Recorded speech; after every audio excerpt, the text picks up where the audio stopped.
Hello my dear students, good evening every students. कैसे हैं आप लोग? उम्मीद करता हूं मस्त होंगे। आज हम फिर सुबह आपके समक्ष हाजिर होते हैं जानदार और शानदार क्लास के साथ। एकदम मस्त टॉपिक आपको दिए जाते हैं। जब आप एग्जाम हॉल में बैठोगे तो करंट अफेयर से आने वाले सभी क्वेश्चन को आप डील करने में क्या रहोगे, सक्षम रहोगे बिना कुछ टाइम वेस्ट किए हुए। आ जाइए मेरे साथ। सबसे महत्वपूर्ण बात आप लोग ये समझ लो, क्लास अच्छी लगती है तो चैनल को जरूर क्या कर लें, फॉलो कर लें। स्टैटिक जी के भाई गोविंद को आप फॉलो करोगे तो आपको निरंतर करंट अफेयर्स और विभिन्न मुद्दों की क्लासें आपके एग्जाम के लिए मिलती रहेंगी। साथ ही साथ आप लोग एक चीज ध्यान रखना, जो मैं बीच बीच में क्वेश्चन पूछता हूं आप सभी लोग उनका कमेंट में क्या क्या करिए, जवाब दिया करिए। क्योंकि उनको पूछने का मेरा सीधा सा मतलब केवल यही होता है कि आप लोग जब सर्च करके कुछ भी लिखोगे तो वो आपके दिमाग में बैठ जाएंगे। और ये ध्यान रखना, मैं वही पूछता हूं जो बार बार एग्जाम में आते हैं, ठीक है ना। पहला कुछ बिना टाइम वेस्ट किए हुए पहला क्वेश्चन जो है हम आपके समक्ष लेके आए हैं। विश्व खुशहाली सूचकांक रिपोर्ट 2026 को लेकर के कह रहा है, संयुक्त राष्ट्र द्वारा जारी वर्ल्ड हैप्पीनेस रिपोर्ट 2026 में भारत का 147 देशों में कौन सा स्थान रहा है। सीधा सीधा आप लोग हिट मारना कि भारत जो है इस बार 116वें स्थान पर आया था और 2025 में भारत 118वें स्थान पर था। 2026 में भारत 116वें स्थान पे। इसका मतलब आप सीधा कह सकते हो 2 स्थान का क्या हुआ है भैया, 2 स्थान का यहां सुधार देखने को मिला है। क्या मिला है? सुधार देखने को मिला है। और इसमें ध्यान रखना, फिर से 9वीं बार जो है फिनलैंड क्या रहा है, टॉप पर रहा है। फिर से मतलब फिनलैंड टॉप पर रहा है, ठीक है ना। कुछ एक फैक्ट हम देखते हैं, जांचते हैं। कह रहा 2025 में 118वें स्थान पर, इस बार 116वें स्थान पर, 2 स्थान का सुधार। और 9वीं बार जो है फिनलैंड लगातार क्या रहा है, पहले स्थान पर रहा है, ध्यान रखना। और भारत जो है 118 से 116वें स्थान पर। सबसे लास्ट और अंतिम स्थान पर दुखी देश कौन है? अफगानिस्तान है 147वें स्थान पर। आपसे पूछ लेगा ये रिपोर्ट की थीम क्या है, तो युवाओं की खुशी पर सोशल मीडिया का प्रभाव। क्या है? युवाओं की खुशी पर सोशल मीडिया का प्रभाव। इस रिपोर्ट को कौन जारी करता है? तो यूएन इस रिपोर्ट को, यूनाइटेड नेशन जो है ये इस रिपोर्ट को क्या करता है, जारी करता है। आपसे पूछे कौन जारी करता है तो आपको कतई भी भूलने की आवश्यकता नहीं है। इस पॉइंट को निश्चित रूप से आप याद रखोगे, ठीक है। नेक्स्ट आपको पता है, मैंने कही थी हम पिछले कुछ एक क्वेश्चन क्या करते हैं, जरूर रिवीजन के लिए लेके आते हैं, जिससे कि आप बरकरार रिवीजन में अपडेट रहें, ठीक है ना। कह रहा अमेरिका भारत समझौते 2026 के तहत अमेरिका ने भारतीय वस्तुओं पर टैरिफ को 50% से घटाकर कितना कर दिया है। आप सबको पता है टैरिफ क्या होता है। मान लो ये इंडिया है और ये अमेरिका है। इंडिया से जो वस्तुएं और सेवा अमेरिका की ओर जा रही हैं तो यूएसए उन पे क्या करता है, टैक्स इंपोज करता है, जिसे हम क्या कहते हैं, टैरिफ कहते हैं। क्या कहते हैं? टैरिफ कहते हैं। और दुनिया में टैरिफ को लेकर के सबसे ज्यादा अगर चर्चा में कोई व्यक्ति है तो भैया ये डोनाल्ड ट्रंप अमेरिका के राष्ट्रपति है, ठीक है। तो ये कितना कर दिया, 10% कर दिया, 15% कर दिया, 18% या 25%। तो आप लोगों को पता ही है सबसे ज्यादा कि भाई ये कितना कर दिया है, 18% कर दिया गया है, ठीक है ना। नेक्स्ट अगर मैं बात करूं इसमें तो कह रहा है यह समझौता भारतीय निर्यातकों के लिए फायदेमंद है। इसके बदले भारत ने अमेरिका के साथ $500 बिलियन के वाई अमेरिकन प्रोग्राम पर सहमति जताई है। कह रहा है ईयू और इंडिया एफटीए 2026 जो है, ईयू मतलब यूरोपियन यूनियन, यूरोपियन संघ ने भारत के साथ 99% निर्यात पर 0% ड्यूटी लागू कर दी है। ये बहुत ही पॉजिटिव खबर है, ध्यान रखना। यूएस डील में 18% टैरिफ लगेगा, ईयू डील में 0% लगेगा। तो आप देख लो किसके साथ व्यापार जो है भारत के लिए फायदेमंद की चीज है, ठीक है ना। और इस समय किस तरीके से भारत को डोनाल्ड ट्रंप अपने शिकंजे में फंसाने की कोशिश कर रहा है। अगर मैं यहाँ आपको बता दूं तो यहाँ ये भी तय कर दिया गया है कि भारत धीरे धीरे रूस से, रसिया से कच्चा तेल खरीदना क्या करेगा, कच्चा तेल खरीदना बंद करेगा। धीरे धीरे इस बात पे भी सहमति जताई है, ठीक है ना। नेक्स्ट अगर मैं बात करूं, हाल ही में संयुक्त विशेष बल सैन्य खंजर अभ्यास भारत और किस देश के बीच हुआ, आप सबको पता है, ये मैंने बता ही दिया था। किर्गिस्तान के बीच हुआ था। किसके बीच? किर्गिस्तान के बीच हुआ था, ठीक है ना। और ये सभी जो देश हैं, चारों के चारों देश, ये मध्य एशिया देश हैं, ध्यान रखना। कौन से हैं? मध्य एशिया देश। आपसे क्वेश्चन ये है मेरा कि सभी मध्य एशिया, क्या 4 ही देश है या और भी हैं, सभी मध्य एशिया देशों को आप क्या लिखोगे, कमेंट में लिखोगे, ठीक है ना। कहां लिखोगे आप लोग, कमेंट में लिखोगे कितने मध्य एशियाई देश है, कौन कौन से हैं, ठीक है। तो किर्गिस्तान इसका आंसर हो जाएगा। कह रहा है भारत पैरासूट रेजिमेंट और किर्गिस्तान के बीच आतंकवाद विरोधी, ध्यान रखना, और एक विशेष बल अभ्यास है असम के सिसामारी में ये आयोजित किया गया। सिसामारी चर्चा में रहा है, बताइए किस राज्य में पड़ता है, इस तरीके से क्वेश्चन आ जाएगा, सीधा लगा देना आप लोग, आसाम में पड़ता है, ठीक है ना। नेक्स्ट, अगर मैं अग्नि परीक्षा की बात करूं तो ये भारतीय सेना, ठीक है ना, आईटीबीपी अरुणाचल प्रदेश पर लगाई जाती है, ये ध्यान रख लेना। आईटीबीपी कहां लगाई जाती है, अरुणाचल प्रदेश में। वायु शक्ति अगर पूछे 2026 तो भारतीय वायुसेना का अभ्यास है जो कहां पे हुआ है, ये राजस्थान में हुआ है। तो ये बहुत मोस्ट इंपोर्टेंट 2 फैक्ट और आप याद कर लेना, ठीक है। बहुत ही महत्वपूर्ण क्वेश्चन है, आईसीसी पुरुष T20 वर्ल्ड कप 2026, कह रहा आईसीसी T20 विश्व कप 2026 के फाइनल में न्यूजीलैंड को हराकर भारत ने कुल कितनी बार यह विश्व पदक अपने नाम किया है।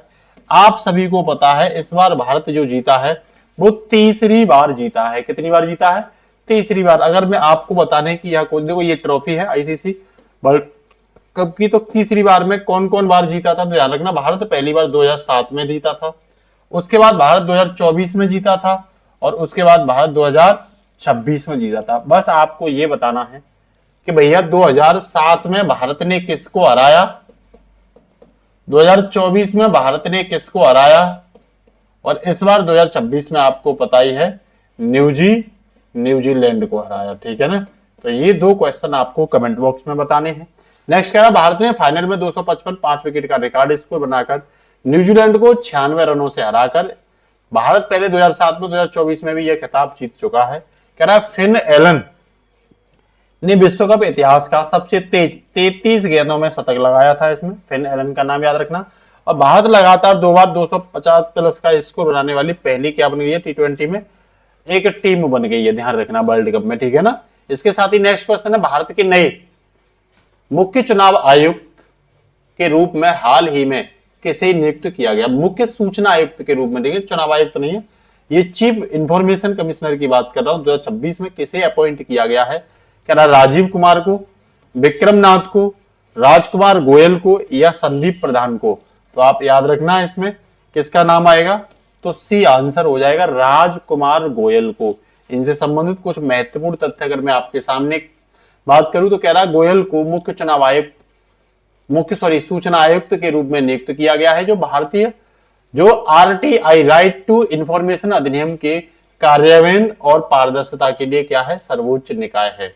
नेक्स्ट अगर मैं बात करूं आपसे तो जस्टिस विक्रमनाथ को नालसा के कार्यकारी अध्यक्ष में के रूप में, तो ये सीआईसी बने हैं, नालसा के कार्यकारी अध्यक्ष विक्रमनाथ, और सेबी के जो पूर्णकालिक सदस्य के रूप में बनाया गया वो संदीप प्रधान को। तो ये 3 चीज और आप क्या रख लेना, याद रख लेना, ये भी आपके लिए क्या हो सकती है, इंपोर्टेंट आपके एग्जाम के लिए हो सकती है। नेक्स्ट कह रहा रिजर्व बैंक द्वारा 1 अप्रैल 2026 से डिजिटल इंडिया भुगतान यूपीआई आदि की सुरक्षा को मजबूत करने के लिए कौन सा नया नियम आया।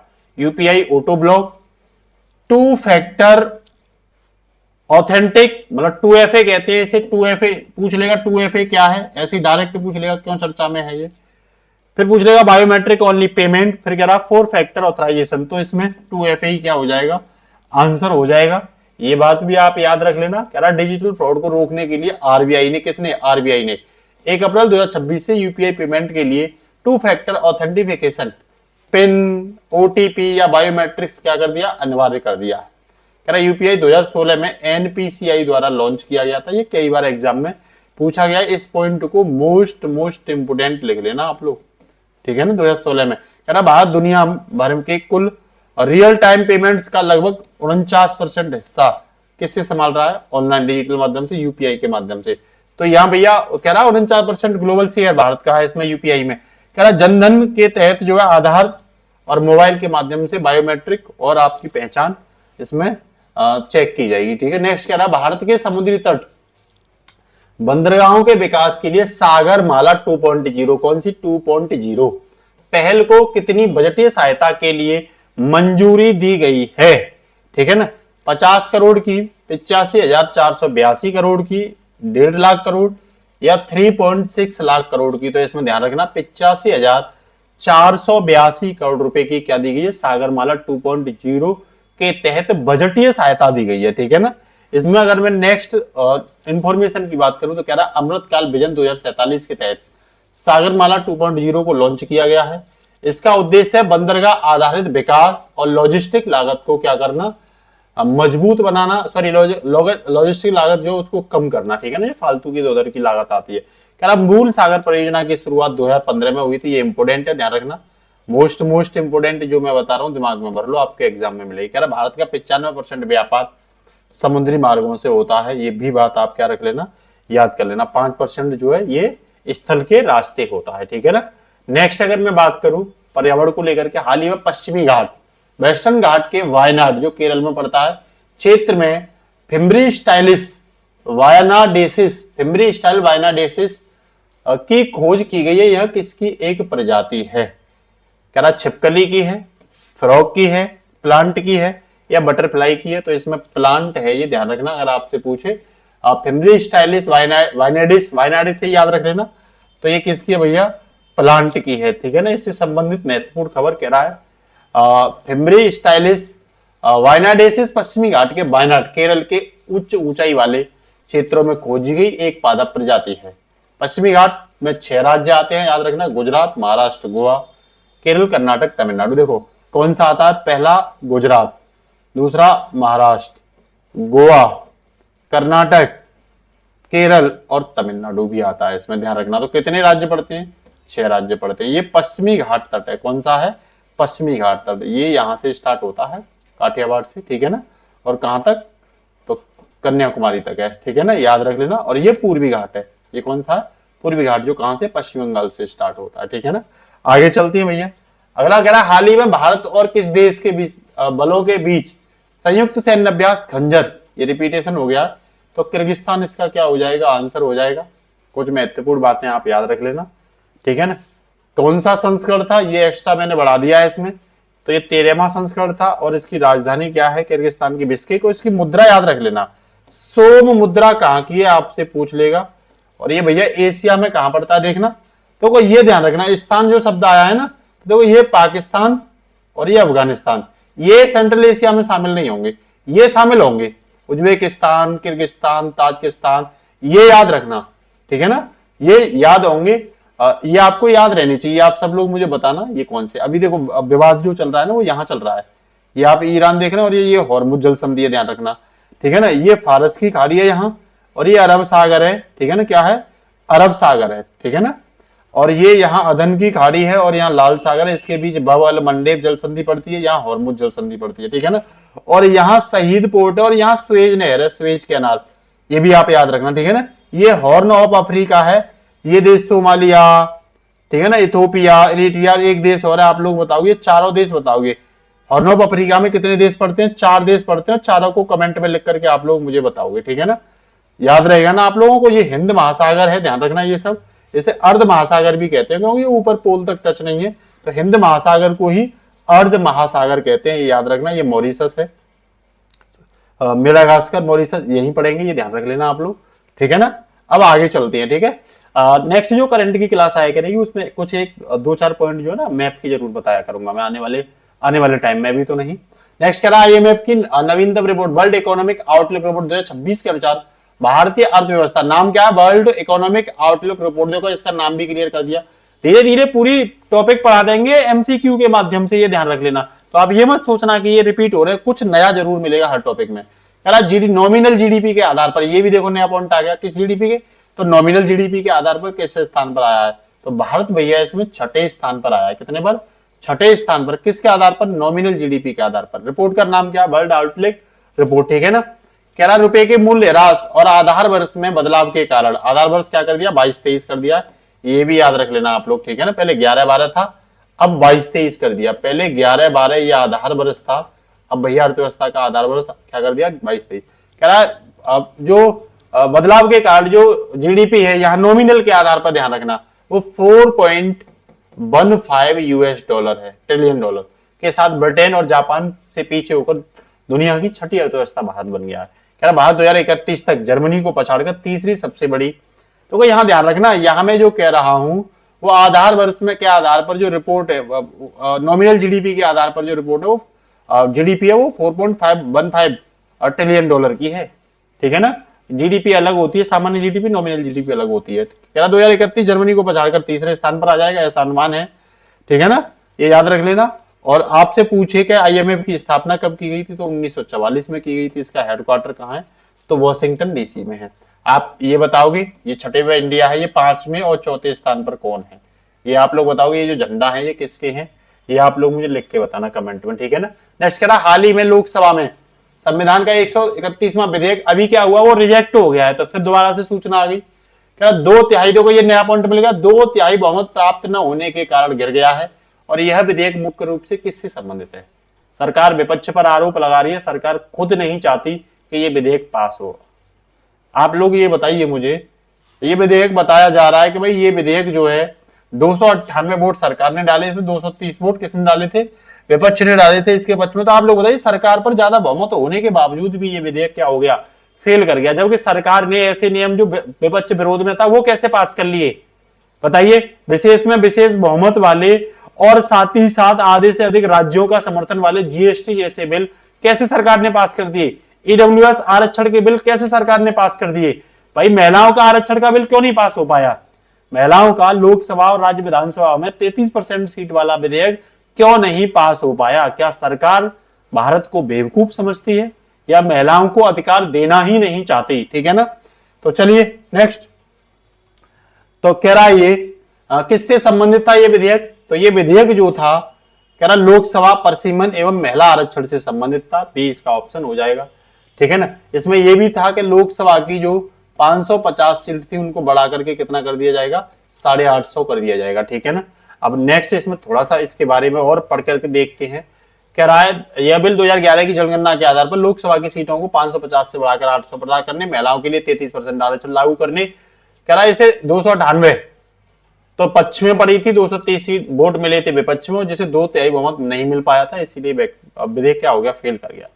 कह रहा संशोधन प्रक्रिया किस अनुच्छेद में है, तो ध्यान रखना 368 में है, याद रख लेना। भाग कौन से में है, तो भाग 20। क्या है ये, भाग 20 में संशोधन प्रक्रिया, ये पूछ सकता है आपसे। दक्षिणी अफ्रीका से संशोधन करने वाला आर्टिकल हमने लिया था। ठीक है ना। और इसके लिए विशेष बहुमत की आवश्यकता होती है, विशेष बहुमत होता है 2/3। ठीक है ना। कितना होता है, 2/3। तो ये फेल कर गया है अभी। केंद्र सरकार ने हाल ही में भाव सागर को राष्ट्रीय गहरे समुद्र जीव रिपोजिटरी के रूप में अधिसूचित किया। यह केंद्र कहां पे है, चेन्नई में, विशाखापत्तनम में, कोची में या मुंबई में। तो ये कहां है, केरल के कोची में है। ठीक है ना। ये आप देख रहे होंगे, डीप मतलब गहराई। तो कह रहा कोची स्थित CMLRE में भाव सागर को जैविक विविधता अधिनियम 2002, तो ये भी आपके लिए इंपोर्टेंट हो सकता है। बायोडायवर्सिटी एक्ट कब आया, तो 2002 के तहत कानूनी मान्यता दी गई है। यह गहरे समुद्र के 3500 प्लस जीवों के आनुवांशिक डेटा को संरक्षित करेगा, जेनेटिक डेटा जो है। कह रहा यह पहल पृथ्वी विज्ञान मंत्रालय की, ये भी याद रखना, कि डीप ओशन मिशन का हिस्सा है, जो UN decade of ocean science 2021-30 के अनुरूप है। तो ये मुख्य रूप से आप क्या रख लेना, याद कर लेना इस बात को भी। नेक्स्ट कह रहा T20 विश्व कप 2026 में भारत ने अपने अंतिम ग्रुप में किस देश को 17 रनों से हराकर ग्रुप ए में शीर्ष स्थान हासिल किया और सुपर 8 में प्रवेश किया। तो किसको हराया है, तो इसमें नीदरलैंड को हराया है। किसको हराया भारत ने, तो नीदरलैंड इसका क्या हो जाएगा, आंसर हो जाएगा। कह रहा है लगातार चौथी जीत दर्ज की है भारत ने और 193 6 विकेट का स्कोर बनाया था। शिवम दुबे ने 31 गेंद में 66 और वरुण चक्रवर्ती ने 3 विकेट लिए थे। इसमें ये मैच के क्या रहे, हीरो रहे थे। कह रहा जीत के साथ भारत ग्रुप ए में नाबाद रहा। ठीक है। 1900 कह रहा है इसकी स्थापना कब हुई, आईसीसी वर्ल्ड कप, आईसीसी की 1909 में। इसका मुख्यालय कहां आईसीसी का, तो दुबई में है, ये याद रख लेना आप लोग। कहां पे है, दुबई में इसका मुख्यालय है। कह रहा नेक्स्ट, पश्चिमी एशिया में बढ़ते भू राजनीतिक तनाव के बीच MSME निर्यातकों की मदद के लिए शुरू की गई रिलीफ योजना के तहत किन 2 नए देशों को शामिल किया गया है। रिलीफ योजना में किन 2 देशों को किया गया है, तो आप देख रहे हैं ये लाल सागर में जहाज आते हुए, क्योंकि यहाँ विवाद का कारण बन रहा है। मिडिल उसमें मध्य एशिया में क्या है, पश्चिमी एशिया और मध्य एशिया में विवाद चल रहा है इसको लेकर के। तो आप देख रहे हैं स्वेज कैनाल में होकर के जहाज को दिखाया गया है। ठीक है। कह रहा मिस्र और Jordan, Iran, Iraq, Oman, Yemen, Saudi अरब या कतर। तो इसका आंसर मिस्र और जॉर्डन हो जाएगा। ठीक है ना। ये कहाँ पड़ते हैं ध्यान रखना, यहाँ लाल सागर है और इस लाल सागर के यहाँ भूमध्य सागर और लाल सागर के यहाँ ये मिस्र पड़ता है, आप लोग याद रखना। जॉर्डन आप लोग बताओगे जॉर्डन की राजधानी क्या है, मिस्र की राजधानी क्या है, कमेंट में आप लोगों को बतानी है, ठीक है। रिलीफ का मतलब है इसमें।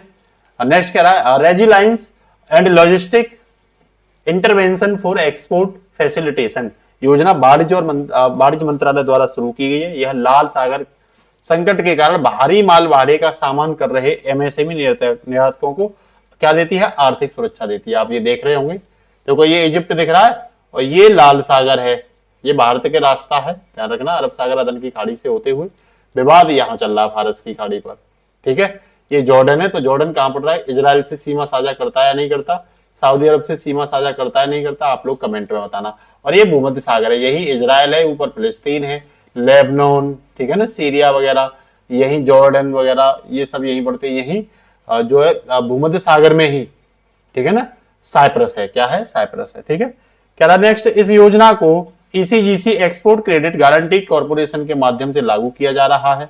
मिस्र की राजधानी देखो ये दे रखी है, कायरा की राजधानी ये दे रखी है। आपको कमेंट में एक बार लिख देना क्योंकि आपको पता नहीं थी, जब आप कमेंट में लिख दोगे तो आपको क्या हो जाएगी, याद हो जाएगी। हाल ही में प्रवासी प्रजातियों के संरक्षण पर संयुक्त राष्ट्र सम्मेलन COP15 ये प्रवासी पक्षियों के लिए है, ठीक है ना, ये ध्यान रखना, प्रवासी प्रजातियों के लिए, जलवायु परिवर्तन वाला नहीं है।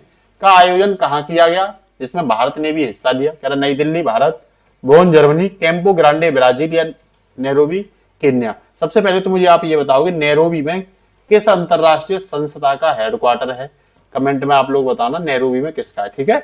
नेक्स्ट, ये कहां पे हुआ है, तो कैंपो ग्रांडे में हुआ है। ये कहां है कैंपो ग्रांडे, ब्राजील में। ब्राजील की राजधानी आप लोग बताओगे और मुझे ये बताओगे ब्राजील में दुनिया की सबसे बड़ी नदी है, उस नदी का नाम क्या है, ठीक है ना।